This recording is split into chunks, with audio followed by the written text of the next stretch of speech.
Hello guys, എല്ലാവർക്കും പുതിയൊരു വീഡിയോയിലേക്ക് സ്വാഗതം. ആദ്യം തന്നെ ഞാനൊരു കാര്യം പറയട്ടെ. ഞാൻ ഒരു ലെക്ചറായിട്ട് വർക്ക് ചെയ്യുകയാണ് പുഷ്പഗിരി മെഡിക്കൽ കോളേജിലും പിന്നെ സിയാസ് കോളേജിൽ. മോനാണെങ്കിൽ പ്രദീപ് ആണെങ്കിൽ SN ഹോസ്പിറ്റലിൽ വർക്ക് ചെയ്യുകയാണ് കടപ്പുറയിൽ. പിന്നെ ഞങ്ങൾക്ക് 2 കുഞ്ഞുങ്ങളുണ്ട്, 2 പേരും പഠിക്കുന്നവരാണ്. ഞങ്ങൾ ഇത് പറയാൻ കാരണം എന്താണെന്ന് വെച്ചാൽ ഒത്തിരിയും പേര് കമൻറ്റ്സ് ഇടുന്നുണ്ട്. അവരുടെ കമൻറ്റിന് നമ്മൾ റിപ്ലൈ ചെയ്യുന്നില്ല എന്ന്. അത് ഞങ്ങളുടെ സാഹചര്യം കൊണ്ടാണ്. അതായത് ഇപ്പം ഡ്യൂട്ടിക്കൊക്കെ പോയിട്ട് വന്നിട്ട് അതിനിടയ്ക്കാണ് ഞങ്ങളിതെല്ലാം തട്ടിക്കൂട്ടുന്നതും വീഡിയോസ് എടുക്കുന്നതും എല്ലാം. അതിനിടയ്ക്ക് കുട്ടികളെ പഠിപ്പിക്കണം, ഇനിയിപ്പോൾ എക്സാം വരുന്ന അതിൻ്റെ ആയിട്ടുള്ള ടെൻഷൻസ് ഉണ്ട്. അപ്പോൾ അതുകൊണ്ടൊക്കെയാണ്. ആർക്കും ബുദ്ധിമുട്ടൊന്നും തോന്നരുത്. കഴിവതും ഞങ്ങൾ റിപ്ലൈ തരാൻ ശ്രമിക്കുന്നുണ്ട്. ഓക്കെ, അപ്പോൾ എല്ലാവർക്കും മനസ്സിലായെന്ന് വിചാരിക്കുന്നു. ശുശു. അപ്പം ഞങ്ങൾ എന്ത് ചെയ്യുക, ഇന്ന് എല്ലാവരുടെയും പിടക്കം മാറ്റാൻ വേണ്ടി ഒരു മുട്ടക്കറി വെക്കാൻ പോവാണ്. കൂട്ടത്തിൽ ഒരു പൊറോട്ടയും കൂടി. അപ്പം നമുക്ക് വീഡിയോയിലേക്ക് പോവാം. കമോൺ. സ്പെഷ്യലായിട്ടുള്ള മുട്ടക്കറിയൊന്നുമല്ല, സാധാരണ നമ്മളെല്ലാവർക്കും അറിയാവുന്ന ഒരു മുട്ടക്കറി ഞാനും ചെയ്യുന്നു. ഇൻഗ്രീഡിയൻസ് പറയാം. ഞാൻ സൺഫ്ലവർ തന്നെയാണ് യൂസ് ചെയ്യുന്നത്. പിന്നെ ഇത് മുളക് പൊടി, കശ്മീരി മുളക് പൊടിയാണ് 2 സ്പൂണുണ്ട്. പിന്നെ ഇത് മല്ലിപ്പൊടി, മഞ്ഞൾപ്പൊടി, ഇതെല്ലാം മസാലകളാണ്. അത് ഞാൻ പൊടിക്കാതെ ഇങ്ങനെയാണ് ഇടുന്നത്. പിന്നെ ഇത് വെളുത്തുള്ളി ഒരു 5 അല്ലിയുണ്ട്. പിന്നെ ഇത് ഇഞ്ചി, പിന്നെ ഒരു 2 ചെറിയ കറിവേപ്പില. പിന്നെ ഇതിനകത്ത് 5 മുട്ടയാണ് പുഴുങ്ങി വെച്ചത്. എന്നപ്പം ഞങ്ങളുടെ അമ്പലത്തിൽ മെഗാ തിരുവാതിര നടക്കുവാണ് 31-ാം തീയതി. അപ്പം അതിൻ്റെ പ്രാക്ടീസിന് വേണ്ടി പോയേക്കുവാണ് എൻ്റെ 2 കക്ഷികൾ. എന്നപ്പം പോകുന്നതിന് മുമ്പേ അവരുടെ 2 മുട്ട കഴിച്ചിട്ടാണ് പോയേക്കുന്നത്. ഞാൻ തിരിച്ചു വരുമ്പോൾ ഇതിനും പിടിക്കും. എന്തായാലും നമുക്ക് തുടങ്ങാം. അപ്പം നിങ്ങളെ ബോറടിപ്പിക്കാതിരിക്കാൻ വേണ്ടി ഞാൻ എൻ്റെ പണി നേരത്തെ തുടങ്ങി. അതായത് എല്ലാവരും ചെയ്യുന്ന പോലെ തന്നെ അതേപോലെ തന്നെ കടുക് പൊട്ടിച്ചു. ഇനി കരിവേപ്പില ഇടാൻ പോവാണ്.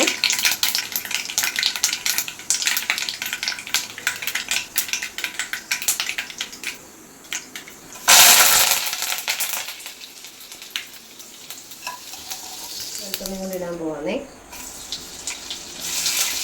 അതിന് ജസ്റ്റ് ഒന്ന് മൂക്കട്ടെ. എന്നിട്ട് നമുക്ക് സവാള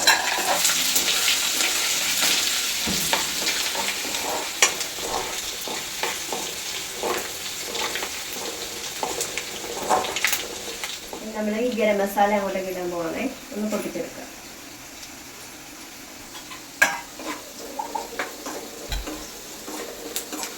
അതിൻ്റെ ആ ഒരു ഫ്ലേവർ അതിനകത്തോട്ട് ഇറങ്ങാൻ വേണ്ടിയിട്ടാണ് ഇപ്പം ഇട്ടത്. 2 കുഞ്ഞു സവോള നൈസായിട്ട് അരിഞ്ഞു.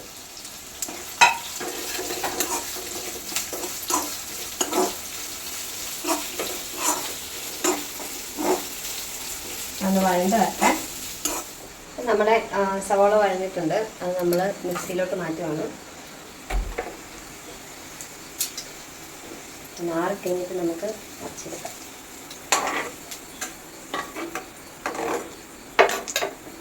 വേറൊരു പാത്രം കൂടെ കഴുകാൻ വയ്യാത്ത എളുപ്പമാർഗ്ഗത്തിലാണ് ഞാൻ പണി കാണിക്കുന്നത്. നിങ്ങൾ ആരെങ്കിലും ചെയ്യരുത്. ചിലപ്പോൾ ബ്ലേഡ് പെട്ടെന്ന് ഇതായിപ്പോവും.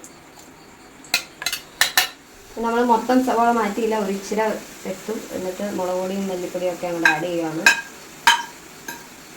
എല്ലാം നമ്മൾ ഒരു ഇച്ചിരി ബാക്കി വെക്കുവാണ്. അതെന്താണെന്ന് വെച്ചാൽ കാണിച്ചു തരാം.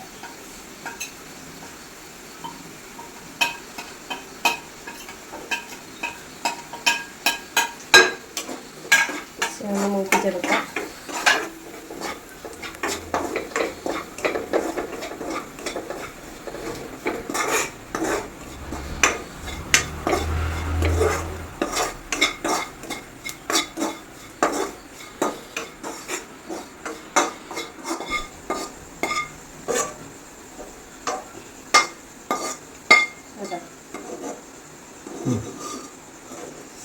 നമ്മുടെ മസാല മൂത്തിട്ടുണ്ട്.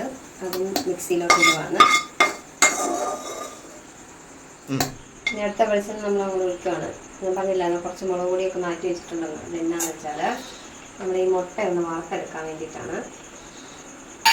മുളക് പൊടിയും മല്ലിപ്പൊടിയൊക്കെ ഒന്നുകൊണ്ട് വയ്ക്കുവാണേ.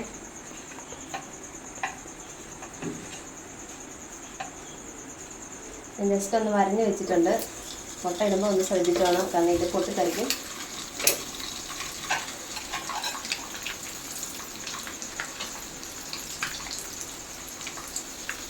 ബാക്കിയുള്ള മസാലകൾ ഞാൻ ഇടുവാണ്.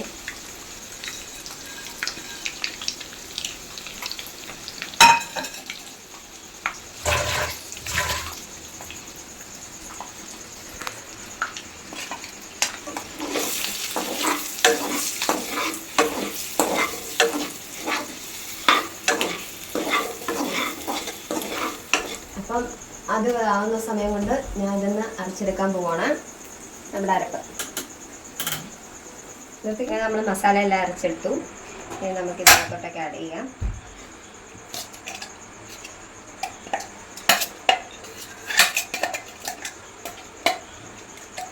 നമുക്ക് ഒന്നും വേസ്റ്റ് ചെയ്യണ്ട. ഈ സാധനങ്ങളെല്ലാം കഴുകി ഒഴിക്കാവേ. കഴുകിയ വെള്ളം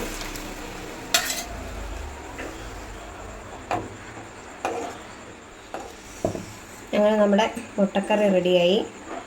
ഇനി നമുക്ക് പൊറോട്ടയിലേക്ക് പോകാം. ഫൈനലായിട്ടൊന്ന് ഒരു അലങ്കോലപ്പണി. ഗൗരി എന്നെ ഇപ്പോൾ ഓടിക്കും. ഇതിട്ട് പറക്കിക്കളയാനുള്ള സമയമുള്ളൂ. നല്ല സൂപ്പർ ഒരു മുട്ടക്കറിയാണ്. എല്ലാവരും ട്രൈ ചെയ്ത് നോക്കണം. നല്ലതാണ്, സിമ്പിളുമാണ്, പിന്നെ നല്ല ടേസ്റ്റിയാണ്. Okay bye. അപ്പം നമുക്ക് പൊറോട്ടയിലേക്ക് പോകാം. അപ്പം നമുക്ക് പൊറോട്ടയിലേക്ക് പോകാം. ഇത് എൻ്റെ ചേച്ചി എന്നെ പഠിപ്പിച്ചതാണ്. ഞങ്ങൾ ബബിലി ചേച്ചി നോർത്തിലാണ്. അപ്പം ചേച്ചിയാണ് എന്നെ ഈ ഒരു പൊറോട്ട ഉണ്ടാക്കാൻ പഠിപ്പിച്ചത്. ഇതിനകത്ത് ഏറ്റവും ബെസ്റ്റ് ഞാൻ കുറേ മാവുകൾ വെച്ച് പരീക്ഷിച്ച് നോക്കിയിട്ട് എനിക്ക് ഏറ്റവും ഇഷ്ടപ്പെട്ടത് നമ്മുടെ സ്വന്തം ദേശകടയിലെ പൊടിയാണ്. കാരണം എന്താ ചോദിച്ചാൽ നന്നായിട്ട് ക്രിസ്പി ആയിട്ട് നല്ല പൊങ്ങി വരും, നല്ല സോഫ്റ്റ് ആയിരിക്കും. പിന്നെ ഒരു പ്രശ്നമേ ഉള്ളൂ, ഇച്ചിരി എണ്ണ കൂടുതൽ വേണമെന്നുള്ളൊരു പ്രശ്നമേ ഉള്ളൂ. എണ്ണയെന്ന് വെച്ചാൽ ഏത് എണ്ണ വേണമെങ്കിലും യൂസ് ചെയ്യാം, ഇന്നതൊന്നുമില്ല. നമ്മൾ സാധാരണ മാവ് കുഴക്കുന്ന പോലെ തന്നെ പച്ചവെള്ളവും ഉപ്പും ഇട്ട് കുഴച്ച് വെച്ചാണ് ഇത് അരമണിക്കൂർ മുമ്പ്. പിന്നെ നമ്മൾ സാധാരണ എടുക്കുന്ന വലുപ്പത്തിനേക്കാളും ഒരിച്ചിരി വലുപ്പത്തിൽ വേണം മാവ് എടുക്കാൻ വേണ്ടിയിട്ട് ഓരോ ഉരുള. അപ്പം അത് പരത്തുന്നതിലാണ് അതിൻ്റെ വ്യത്യാസം വരുന്നത്. ജസ്റ്റ് ഞാനത് കാണിച്ചു തരാം.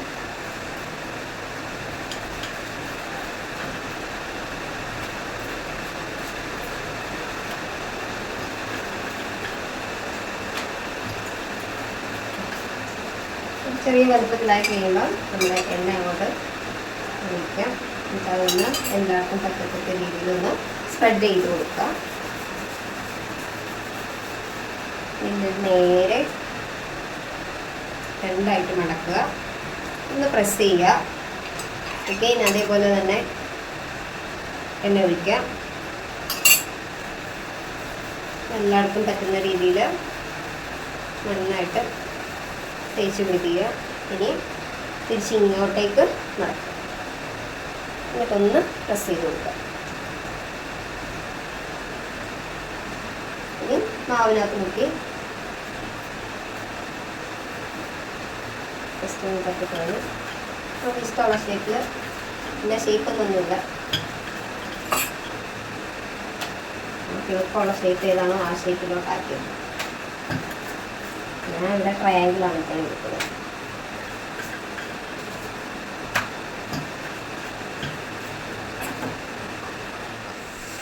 കല്ല് ചൂടാൻ വെച്ചിട്ടുണ്ടായിരുന്നു, ചൂടായിട്ടുണ്ട്. ഞാനിട്ടു. ജസ്റ്റ് അതിൻ്റെ മണ്ടയ്ക്കൊന്ന് ഇച്ചിരി എണ്ണ ഒന്ന് തടവി കൊടുത്തിട്ടുണ്ട്. കണ്ടോ നല്ല പൊങ്ങി വരുന്നതുണ്ടോ, പപ്പടം നമുക്ക് പൊങ്ങി വരുന്നുണ്ടോ. ആശീർവാദ പൊടി ഇതുപോലെ വരുമോ? ഇല്ല, പക്ഷെ നമ്മുടെ നാടൻ പൊടി വരും. ഇനി അവിടെ എങ്ങനെ ഒരു ഇച്ചിരി എണ്ണ ഒന്ന് തടവി.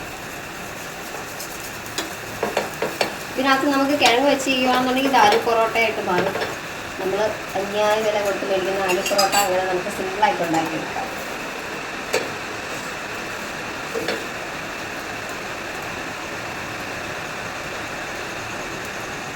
ഇത് ചെയ്യുമ്പോൾ എപ്പോഴും ഓർക്കണം, ഹൈ ഫ്ലെയിമിലിട്ട് വേണം ചെയ്യാൻ. എങ്കിൽ മാത്രമേ നല്ല സോഫ്റ്റായിട്ട് നമുക്ക് കിട്ടത്തുള്ളൂ കേട്ടോ. ആ ഒരു കാര്യം ഒന്ന് വിട്ട് പോകരുത്. ഇത് തിരിച്ച് മറിച്ചിട്ട് നന്നായിട്ട് വേവിച്ചെടുക്കുക. റെഡി ആയിട്ടുണ്ട്. അപ്പോൾ എല്ലാവർക്കും ഈ വീഡിയോ ഇഷ്ടപ്പെട്ടെന്ന് ഞാൻ പ്രതീക്ഷിക്കുന്നു. ഞാൻ പ്ലേറ്റിലോട്ട് ആക്കുവാണ്. ആദ്യത്തേത് ഗണപതിക്കെന്ന് പറഞ്ഞ പോലെ ഉണ്ടാക്കിയത് ആദ്യം ജസ്റ്റ് നമുക്കൊന്ന് ടേസ്റ്റ് ചെയ്ത് നോക്കാം.